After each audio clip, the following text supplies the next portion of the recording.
Hi guys, 18 Dapper here and welcome to this match preview for this weekend's League 2 fixture. It's Harrogate Town versus Doncaster Rovers. Let's get the video started.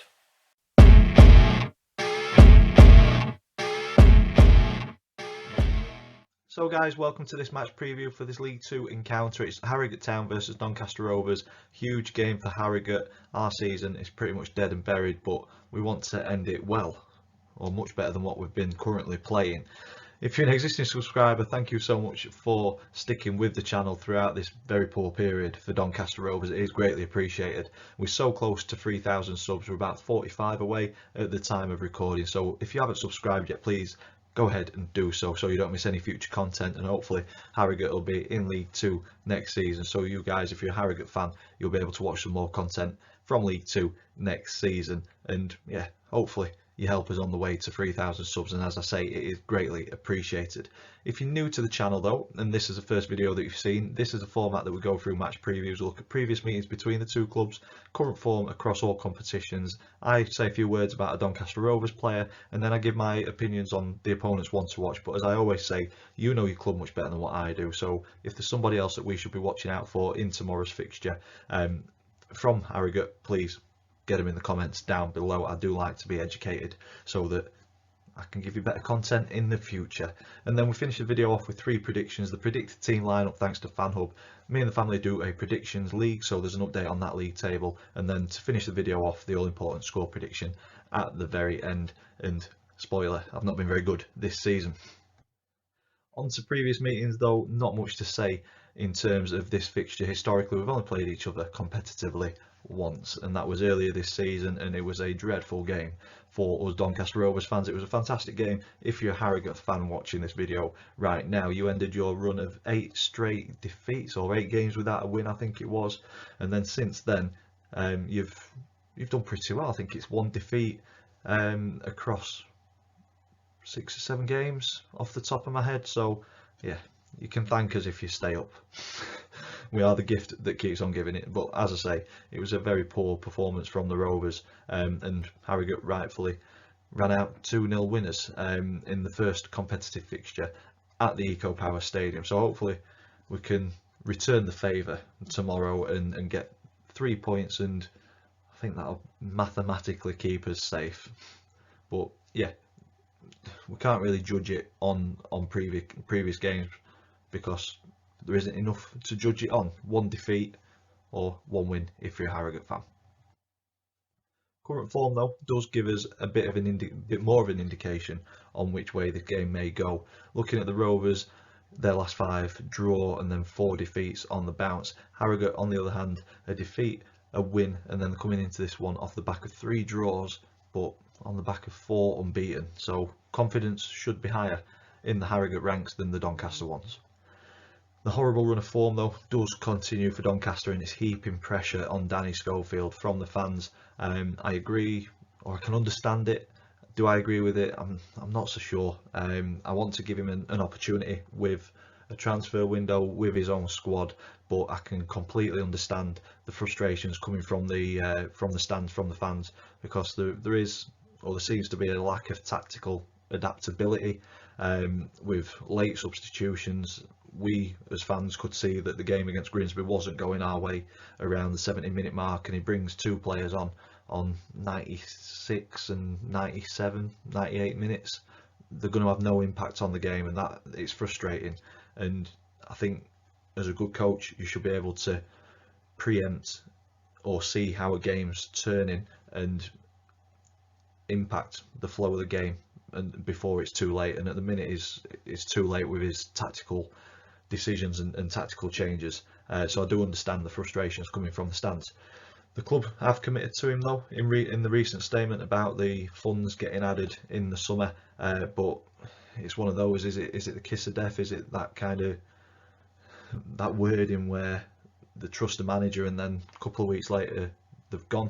It could be that's the case, and he's in last chance saloon to show what he can deliver before the summer, and Terry Bramall will be seeing if he can trust him with a transfer budget. So maybe that's why we're seeing a change in approach, a change in style of play.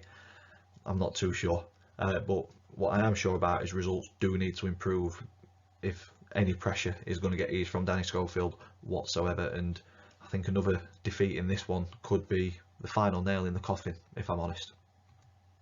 Though sit 3 points outside of the bottom two with a game to play on those teams below them, which is something for Harrogate fans to hold on to. Obviously, points on the board is much better than games in hand, but something that may ease the tension for Harrogate fans is their goal difference. They're currently sitting on -12, and the next best out of the three teams below them is Hartlepool on -22.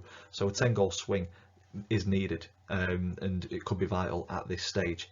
Some good recent results for Harrogate against playoff chasing Barrow, a 1-0 win there, and then draws against Tranmere, Wimbledon and Leyton Orient demonstrates that they are fighting for survival and giving it everything that they've got, and they want to avoid that drop into non-league. The last two games, I've put down there 2-0 down at Orient last time out, but they were 2-0 down against Wimbledon as well and fought back in both of those to draw 2-2.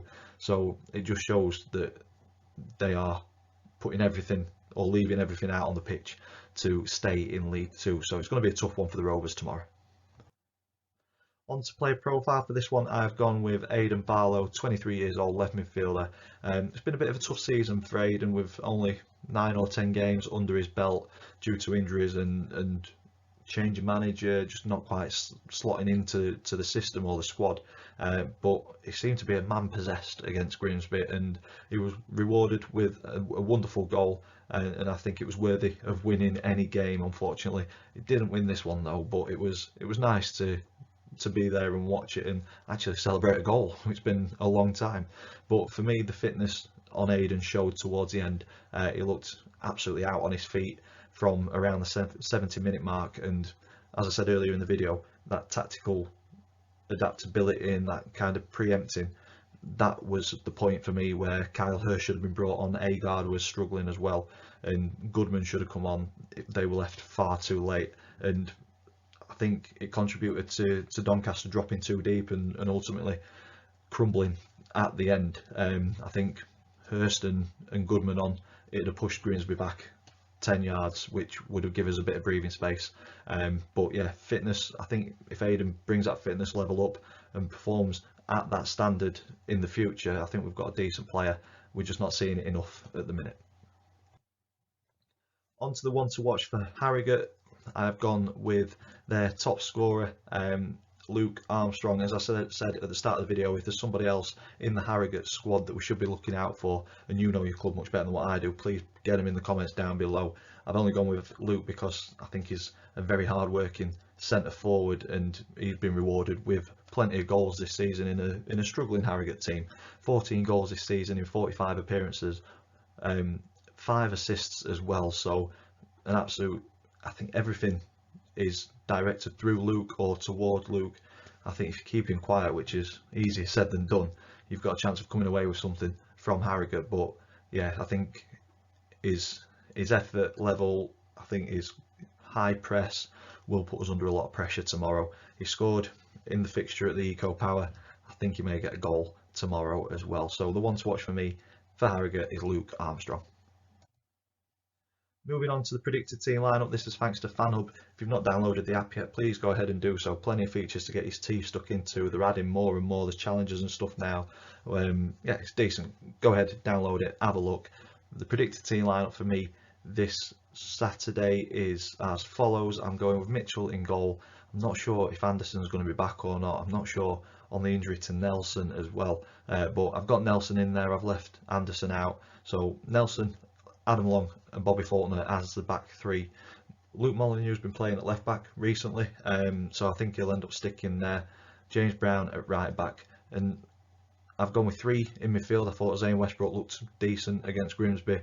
He looked to be trying to move the ball forward. He's looking for positive passes, so I think he deserves his place in the starting 11 alongside Ben Close and Tommy Rowe, who I think is more of an impact in the squad in midfield. I put Barlow just in front of those as like the attacking midfield in that pocket between the opposing's defence and midfield.